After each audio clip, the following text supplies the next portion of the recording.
Welcome to Kallis kitchen. நம்ம எப்பவும் சாப்பிட்ற வடைகள் போல் இல்லாமல் டிஃப்ரெண்ட் டேஸ்ட்டில் வெள்ளை சோளம் பயன்படுத்தி ஹெல்த்தியான ஸ்நாக்ஸ் சோள வடை எப்படி பண்ணுறதுன்னு பார்க்கலாம். முதல்ல வடைக்கு தேவையான பொருட்கள் என்னென்னு பார்த்துடலாம்.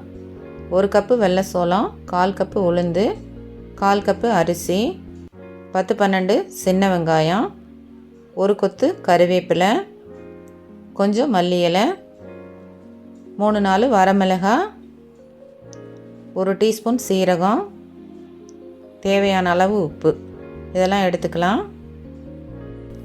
சோளம், அரிசி, உளுந்து 3ஐயும் ஒன்றா சேர்த்து நல்லா கழுவிட்டு ஒரு 4 மணி நேரம் ஊற வச்சு அதை ஒரு மிக்ஸி ஜாரில் சேர்த்துட்டு அதோட வரமிளகாயும் உப்பும் சேர்த்து கொஞ்சம் கொரகொரப்பாக கெட்டியாக அரைச்சி எடுத்துக்கணும்.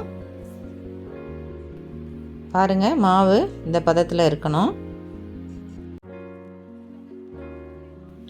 அரைச்சி எடுத்த மாவை ஒரு கிண்ணத்துக்கு மாற்றிட்டு சின்ன வெங்காயத்தை பொடியாக கட் பண்ணி சேர்த்துக்கணும். கருவேப்பிலை மல்லி இலையை கிள்ளி சேர்த்துக்கணும். அப்புறம் சீரகத்தை அப்படியே சேர்த்துட்டு நல்லா மிக்ஸ் பண்ணி எடுத்துக்கணும். கொஞ்சமாக பெருங்காயத்தூள் சேர்த்துருக்கேன், நீங்கள் தேவைப்பட்டால் சேர்த்துக்கோங்க. இப்போ ஸ்டவ்வை ஆன் பண்ணிவிட்டு ஒரு கடாயில் வடையை பொரிச்சு எடுக்கிற அளவுக்கு எண்ணெய் சேர்த்து நல்லா சூடாக்கிக்கலாம். எண்ணெய் நல்லா சூடானதும் மாவு எடுத்து இது மாதிரி கொஞ்சம் கொஞ்சமாக போட்டு நல்லா சிவக்க வெந்ததும் அரைச்சி எடுத்துடலாம். வடை வேகும்போது ஸ்டவ்வை மீடியம் ஃப்ளேமில் வச்சுக்கணும்.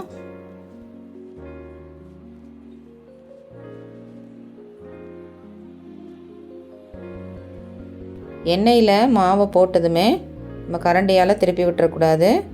1 நிமிஷம் வேக விட்டோன்னா அது தன்னாலேயே இது மாதிரி வெந்து மேலே எழும்பி வந்துடும். அதுக்கு பிறகு கரண்டியால் இப்படி திருப்பி திருப்பி விட்டோன்னா எல்லாம் நல்லா ஒன்று போல் வெந்து வந்துடும். நல்லா செவந்ததும் எண்ணெயை வடிச்சிட்டு எடுத்து வச்சிடலாம். அவ்வளோதாங்க, நம்மளுக்கு சோள வடை, கிறிஸ்பியான சோள வடை ரெடியாகி கிடச்சிருச்சு. நீங்களும் செஞ்சு சாப்பிட்டு பாருங்கள்.